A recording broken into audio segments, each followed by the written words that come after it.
How the guys been back from the video, and today I want to give my thoughts on just the stat Scream 4 to 5 because no sorry 4 to 6.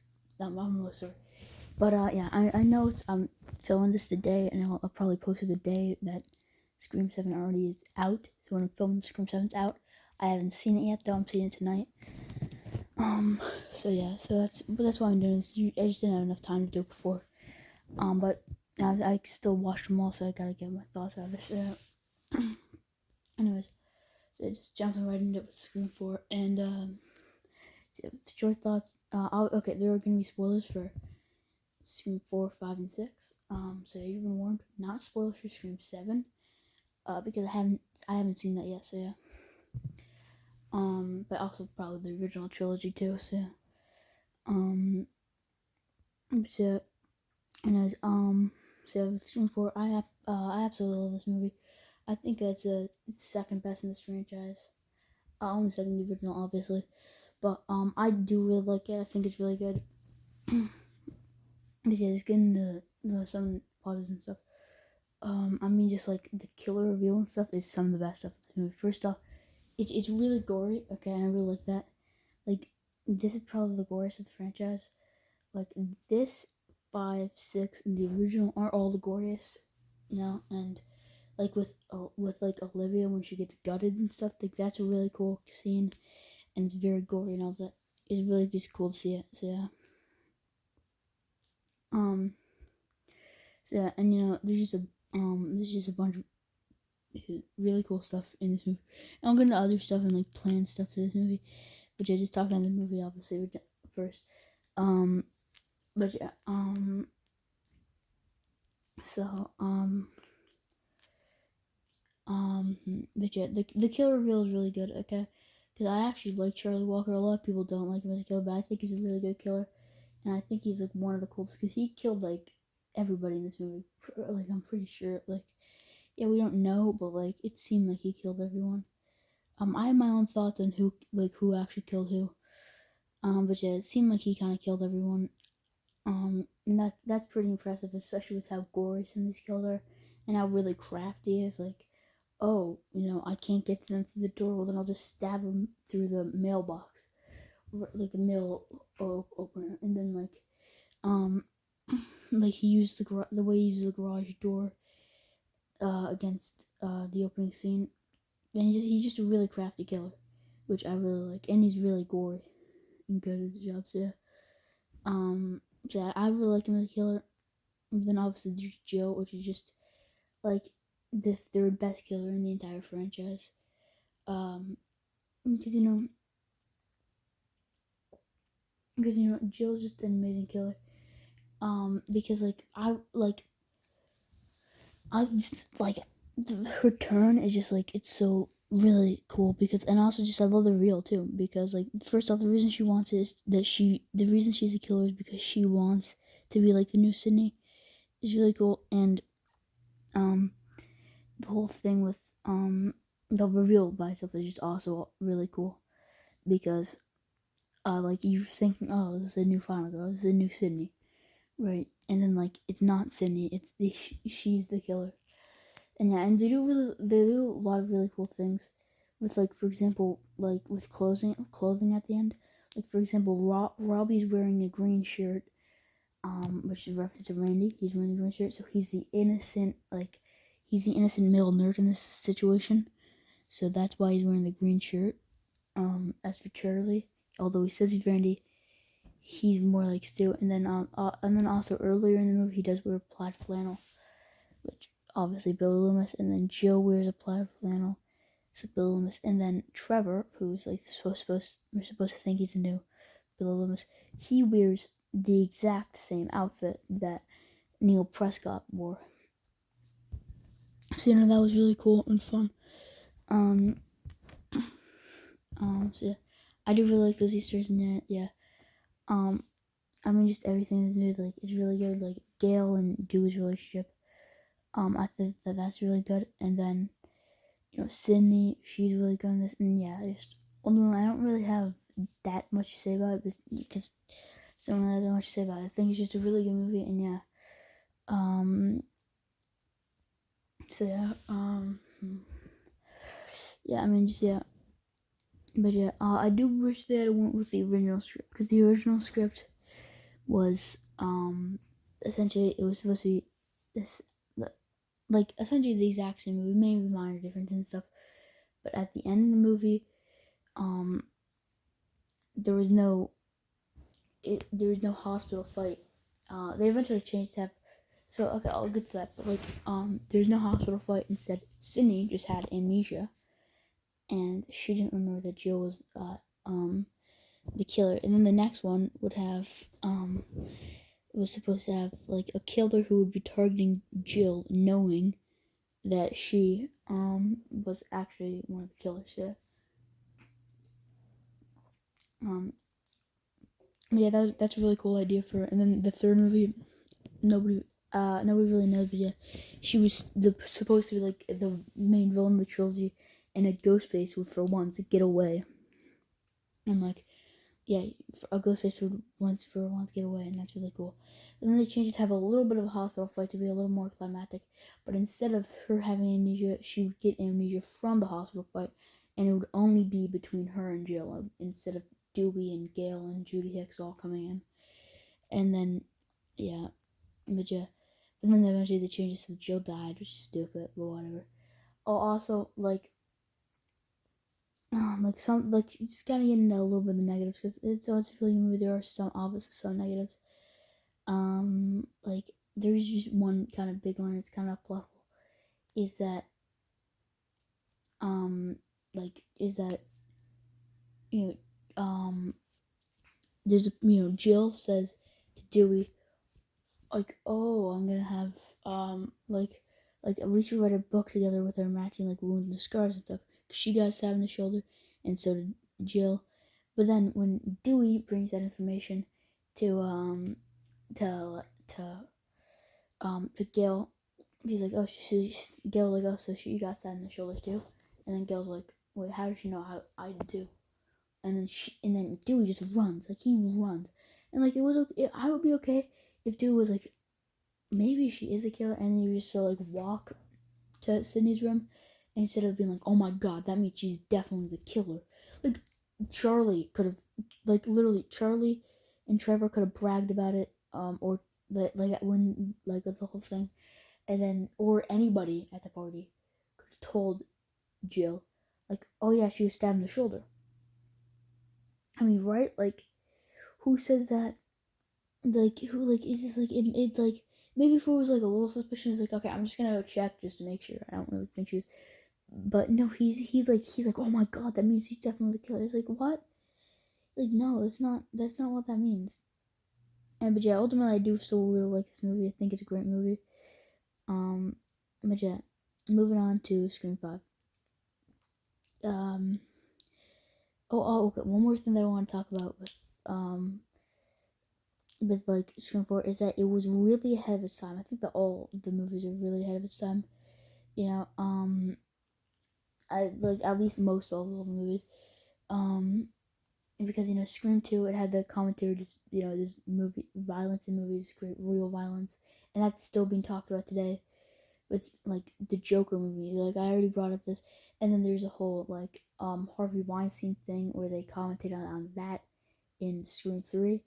So yeah, and then like this movie, like the character of Robbie has like a headset that he just walks around with, and he's recording his entire life with the headset, and that's not something that a lot of people were doing back then. I mean, they based it on a real guy, but it's not something that a lot of people were doing, right? But now everybody's doing that, and yeah, it's just a lot of people are doing that now. And then there's obviously like Jill was literally willing to do anything for fame and stuff. It's like actually like it was really ahead of its time and stuff. So yeah. Anyway, and I'm gonna get into detail about how 5 was ahead of its time after this. But yeah, so moving on to 5, I think that 5 is the third best in the original. So yeah, I really like this movie. I love this movie. I think it's a great movie. So getting into So I think that Sam and Tara, they're very likable new leads. I think that they're all like really likable, and Chad too. I think that these characters are just actually really good, and like um and a lot of people criticize the fact that like, oh, we shouldn't be seeing Billy Loomis, it's so weird. First off, Maureen Prescott, Sydney had hallucinations of Maureen Prescott in the dream sequences. Maureen Prescott in what's it called in 3. So yeah, I mean that's just that. But but so yeah, and then there is the obvious thing. Yeah. But yeah, then so yeah. But I did like seeing Skeet Ulrich back as Billy Loomis. Although the de-aging isn't great, I still really like seeing him back. And like it's just like it's not that weird. Like what? Anyways, but yeah, um yeah, I do really like these movies. I think that the killers are really good here with Amber and Richie. I think that they're both really good, and a lot of people are like, "Oh, how did Mikey Madison's way too short?" It's like, you just had to go with it. Okay, it's a minor plot hole. It's whatever, but like, the frames never match up. Okay, um, then yeah, one of the most controversial things that this movie did was they killed Dewey. And listen, I love Dewey, but I think it was the right choice to kill him off. I don't like the criticism because first off, characters could die in fiction. Okay, like a lot of time if it's done stupidly, if it's done not at the right time, or if it's like the main character, it might not work, right? For example, Luke Skywalker in The Last Jedi, he should have died there. If you're gonna kill him off in Rise of Skywalker, like at the end or halfway through or something. Kill him off in Rise of Skywalker. Don't kill him in The Last Jedi. Then there's a lot of other stupid things they do, but I'm not gonna get into that. You kill him at the wrong time versus you kill him at the right time. So yeah, but I still think that it's completely fine for them to kill Dewey off here. And the way they do it, first off, it's a great kill scene with the gore and stuff. And second off, it's handled really emotionally and really well with like Gil crying after and stuff. It's handled well. But also like the trailers for this movie showed too much. Okay, because they were smart with some stuff. Like they showed Tara getting attacked, and they showed Chad getting attacked, and they showed Mindy getting attacked, and you're thinking, oh, all those people are gonna die from how bloody that scene was. No, they all 3 of those lived, and although people did call that Tara was gonna live because because one little shitty shot in the trailer, but yeah, they did spoil the Vince death, and I didn't like that. And then but yeah, but me and my brother were able to call that dude would die here because it's pretty obvious. It was pretty apparent that dude was gonna die. Just the way they're setting everything up, the fact that he was not with Gail. And yeah, the way they're setting everything, it was pretty apparent that he was gonna die. We even pinned that he was gonna die in the hospital scene. So yeah, when he did it wasn't a big shocker, but it was really sad still. And then but like I do think they did something great with this character of this movie. Like this is my favorite adaptation to do, and I really like him, and I love him in all the movies, but like he's best here. Like he's the best here because first off, he feels a lot more like a real person. Like I love him in all the movies, but he is kind of a cartoon in every other movie. Like the first one, he's kind of a cartoon. You know, I'm 25. No, yeah, I'm 25. I was 24 for a whole year. And like what does that constellation mean? It's like I don't know. Like I don't know. I was asking you. So, like all that stuff. He's like a cartoon character. And like even with Tatum picking on him, picking on him, and like the way he eats the ice cream cone, and the other cops like smoking a cigarette. He feels like a child for then to be like a cop. But yeah, it's whatever. It's like he's my superior. But yeah, then they made him worse. Like they made him more and more and more of a cartoon. He's very cartoony in 2. Like even when he goes on the entire rant, like, how do you know that my like how do you know that like my dim-witted persona isn't just a way to lure people in and make him feel safe or something like that. But like, so he's very cartoonish in that one. But then and then in Scream 3, that movie is a lot more cartoonish, so he's obviously a lot more cartoonish. And then even in Scream 4, he's still very cartoonish. You know, I thought you were going rogue, Gale. He's just a very cartoonish character, and like all the movies. So yeah.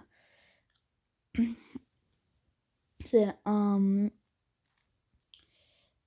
So yeah. But however, in this one, he's not as cartoonish. I mean, eventually he does get to the cartoonish point, but like for the first time, he actually felt like a real character.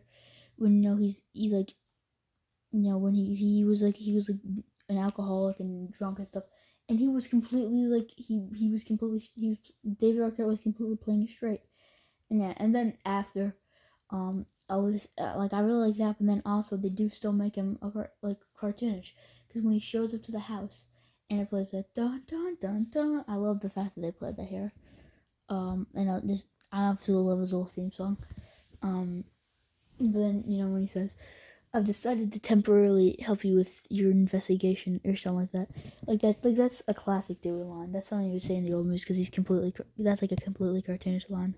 So, and they did do his character the best here. And a lot of people criticize, oh, it's the boyfriend. It's like what does it matter? Like, I still think it was a good twist, because by the end of the movie, I was because when I walked in, like when I was going like not when I walked in, but when I first started watching the movie, and even from the trailers, I was like, it's Richie. Richie's a killer. Yeah, Richie's a killer.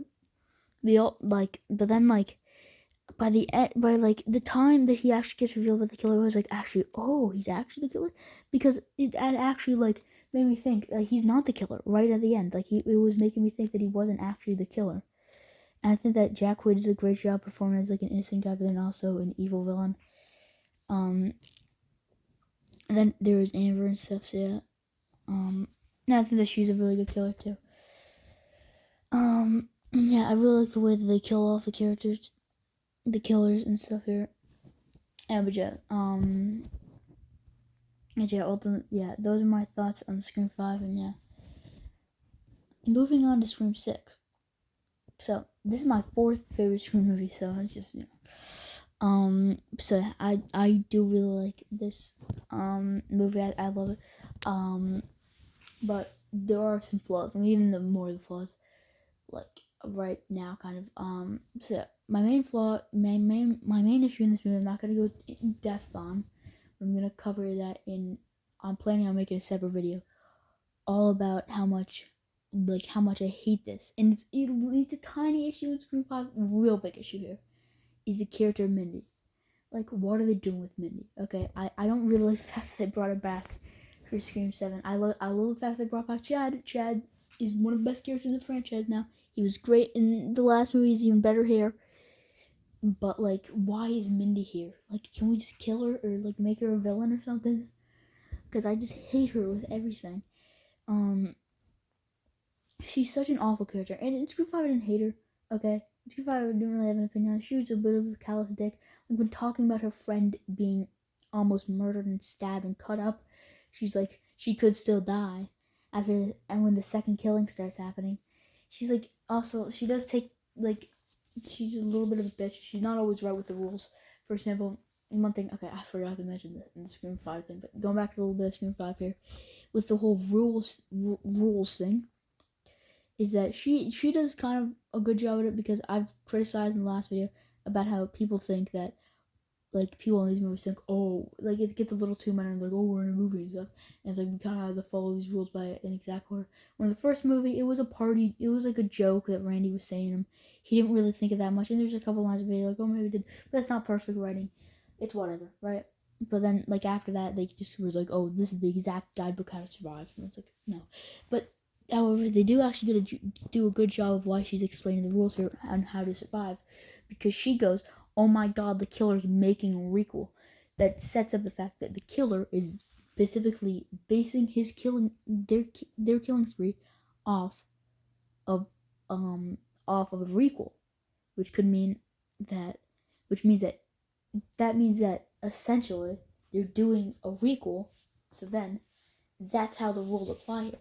That was actually smart writing there, to make it not like, oh, here's the exact book is gyro, but to make it that the killer's doing this, so that's how we're gonna counteract it, right? And then, okay, and I really did like that, and she was actually really good, and like her even speech, it was really good, like talking about how, like how like this like talking about how the first stab movie and all that other stuff, that was really good. But then she makes one mistake at the end. She says that you're not just in the middle, you're the star to Sam. It's like, yeah, she is a star, okay. But then she says it's pretty clear who the killer is at this point. And then she says it's Sam. But like, that doesn't make any sense. Okay, and I'm gonna tell you why. First off, in a normal requel, it makes sense for Billy Loomis's daughter, yes, to be the killer here. But first off, the Scream franchise is a lot smarter than that. And second off, it would be repetitive. You just said she was a star, so if she's a star, then it would be a repetitive twist. Okay, it would be a repetitive twist. Last movie, the final girl is the killer here. Jill, obviously, the new final girl. It would be a very repetitive twist if in the next movie, Sam is the killer and nobody picks up on that, and I hate it. I hate it for it. Like no, you're wrong about that, Mindy. Whatever. I don't hate her character here. It's whatever. But then in this movie, I absolutely hate her character because, talking about the rule segment, she gets so much things wrong. She's a complete bitch to Ethan, and I know he ends up being the killer, but like she's just a complete bitch, and like she doesn't suspect any of the core four. She can't like get her head around that, and like there's other stuff. That entire park bench scene is the reason I hate her character so much. Watching that theater, so I was like, you're the worst character in this franchise. I hate you. I hate you. I hate you. I hate you. I hope you die in this movie. She doesn't die, unfortunately. But yeah, that's literally my main issue with the movie. I'm gonna get more in depth about why she is completely wrong about it. So anyways, and moving on to the next. Moving on, the killers aren't quite here. I'll get in a little bit more about the killers, but like, yeah, that's just, I don't even know. I don't really dislike them that much, but yeah, I'll get into a little bit why I do like them. But I'll get into why there is some plot holes here. Okay, but yeah, just getting a lot of the positives. I feel like all the characters here, except for Mindy, I feel like all the characters are really good. Even when like Ethan was revealed as a killer, I was like, damn it, because I really liked him. So I was like, damn it, and like, yeah. But yeah, all the performances did a really good job. Even as the killers, they all did a really good job. Another negative. Tired of the fake out deaths. They fake out Chad's death. They fake out Mindy's death. They fake out Gail's death. And I'm really tired of them. They can't fake out that many deaths. Like 1 or 2, sure. 3, you're getting to the limit there. You're getting to the limit. And then they do kind of fake out Kirby's death a little bit. Not 100%, but they do kind of fake out her death. They fake out so many deaths there. And it's just like, it gets like, oh my god, are you serious? Another fake out? Wow. And like, I'm happy those characters survived, except for Mindy. I'm happy those characters survived, but like, especially Chad. But like, stop faking out the deaths. It's whatever. That's not that big of a deal. But yeah, all the performances are really good. All the characters are really great. The kills are always are a lot more violent, and the opening scene is absolutely amazing. With the fact that we get a kind of standard opening scene with Samara Weaving, that's kind of a little bit nitpick. They get Samara Weaving for the opening scene, and she's only in a couple minutes of the opening scene, even like that. Like, we all knew she was gonna be the opening scene, but like do you really have to even put her in the opening scene? Can you cast someone else? And can you just save her for a bigger role? Because she's such a great actor, and she'd just be perfect for this franchise. She's amazing in the babysitter movies, and she's great in Ready or Not. And she could have been like a main character here, and yeah, they could have just saved her for a bigger role in any of these movies, but they didn't. It's whatever. But yeah, the fact that Jason kills her off, and even when I was watching that in theaters, we all kind of knew that both Tony Revolori and Smart movie the opening scene, but when I was watching it, I was like, it's Tony Revolori's voice. Like that's Flash Thompson's voice. It's Tony Revolori's voice. He's did they just reveal one of the killers that early? It's like, or is he using the Scream 3 voice changer? Although they did kind of reveal one of the killers that early, but then yeah, the ultimate mask take off because like when he slashes it, because like he stabs her in a bunch, and then it's a classic like Scream movie thing where ever since Scream 4, actually no, ever since Scream 3, for the end of the opening scene, the killer grabs a knife and then he slashes down and then cut into Scream. It's a title card, but because in Scream 3 is like you should have played the game, cut in, and then he stabs down, and then in Scream 4, he also stabs down, and then Scream 5 slashes at Tara, and then and then so with this movie, when he raised the knife, I'm like, okay, so this is gonna be it. And he says, "Now I see something red," and then he slashes. Like, okay, so you would expect the title card to pop up there, but no, he doesn't. He just like kind of leans in and he's like breathing. I was like, are they gonna reveal the killer here? And then he takes off his mask, Tony Revolori, and then he and his partner get killed, and that's just like, such a great twist on the opening scene. They even do the classic slash down. But instead, this time it's with a great line where it says, "Who gives a fuck about movies?" So yeah, but yeah, and then yeah, and like even like all the kills are great in this with the bodega scene and everything. I really liked all that stuff. It was very suspenseful. Then moving on to the killers, I do really like the killers. Like all three of them, I think is really good. First off, I'm so happy that they made it 3 killers finally. Like they should have did that in Scream 5, Scream 4, or Scream 3, because like 2 killers, like 2 killers the first one, 2 killers the second one. Originally it was supposed to be 3 killers, but then 2 killers the second one. 1 killer the third one, 2 killers the fourth one, 2 killers the fifth one.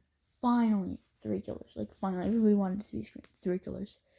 It was finally 3 killers. So yeah. And all the performances and all the characters are just really good. There's some plot holes, like what is he gonna do after Quinn? Like, is he just gonna hide away? And like, how does he really do that? The implication is a little bit that like, that he kind of most likely, because people was like a prosthetic film with like cotton and stuff like that doesn't make sense. It's most likely the fact that he went out, he found someone who looked a lot like Quinn, killed her, gave her the exact wounds, and then brought her. And the prosthetic, what that he meant was that he applied a prosthetic to her, like while everything was going down, and then he was able to switch out the body. So it's not that big a deal. But you're like, what is he gonna do to her? Anyways, but yeah, that's it. Whatever. But I do really like all the performances, and a lot of people are like, "Oh, it's just a copy of Scream 2," and like, how didn't they research it? That's a fair point. The whole research thing, that's a plot hole, because like even in because like if you look at Scream 2, Sydney recognizes Mr. Loomis because that's a small town. She obviously met the father this time with Richie Kirsch. She probably didn't meet the father. So yeah, but however, there is the even then Gail's like no, I've seen pictures, you don't look like that. It's like, no, I got liposuction and I got plastic surgery and that I look different. So at least they explained it there. With this one, they both Gail and Kirby don't research everything, and then they don't explain it that he maybe lost weight or and got plastic surgery. They don't do that. They just have it be that, I don't know, so yeah, it's whatever, it's fine. So yeah, then but yeah, I do really still like all the killers and stuff. And even the way they're taken out is really cool. Like, yeah, Quinn just gets shot in the head, but then he gets stabbed to death, Wayne, and then Ethan gets stabbed in the mouth and then gets a TV thrown on his head. I also really like the fact that they brought back Kirby, and the fact that she was an FBI agent, I thought that was all really cool. So yeah. And yeah, ultimately, this movie is like just a great movie. This franchise is amazing. I can't wait um for Scream 7. But one more little tiny thing before I leave is that Scream 5 is also really ahead of its time. Because if you look at Scream 5, the killer's motivation is toxic fandom. But now, like the Scream franchise, me simply being excited and going to see Scream 7 is now a controversial thing in the fan base. Yeah, it really sucks that Melissa Burr got fired. She shouldn't have got fired. Those weren't even anti-Semitic comments. There is anti-Semitism like literally going on everywhere in Hollywood right now, and it's bullshit. Like, I went down an entire rant about it in my Fantastic Four first steps review, and then I think I went down a rant about it in my Brave New World review, but it's bullshit because they keep doing the same shit, and I really don't like it. But it's whatever. But what she said wasn't even, because I don't know enough about the war, but like, you shouldn't be anti-Semitic. But she wasn't anti-Semitic. At least from what I've seen, like, the comments weren't even anti-Semitic, the tweets. And they just wanted to fire her. And then, yeah, they did fire her. And then they didn't want to pay Jenna Ortega enough, which is exactly what they did to Neve Campbell. And that's why she wasn't in this, and that's why she wasn't in 6. Stupid. And then people got angry, but then when Neve Campbell came back, people got angry at her when it's like, she's Sidney Prescott, she has a right to come back. Okay, and you weren't doing this last movie, and it's kind of hypocritical because, like, these people who are criticizing this obviously love 5 and 6, or else they wouldn't be doing this. But then they have the goal to be toxic fandoms when that's what 5 is about. I say that's just so stupid, and yeah. And then, like, it's just like, yeah, I mean, so I hate the fact that people are that that they're actually like this, and it's like it's ahead of its time.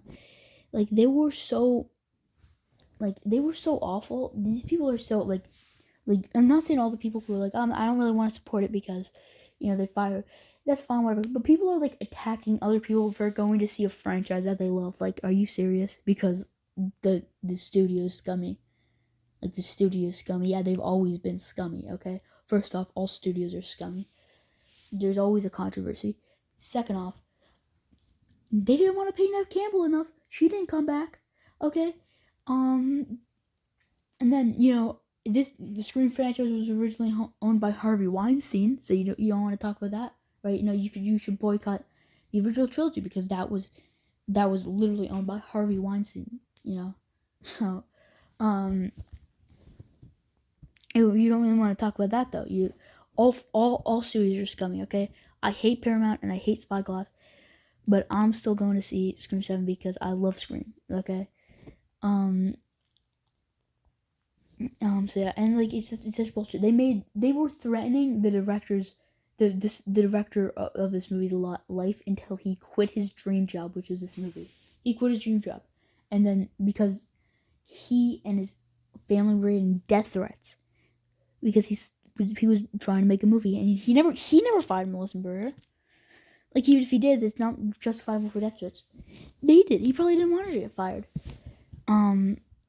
So yeah, and Radio Silence quit like a long time before everything else because they were working on Abigail, I think. So yeah, but yeah, that's the entire.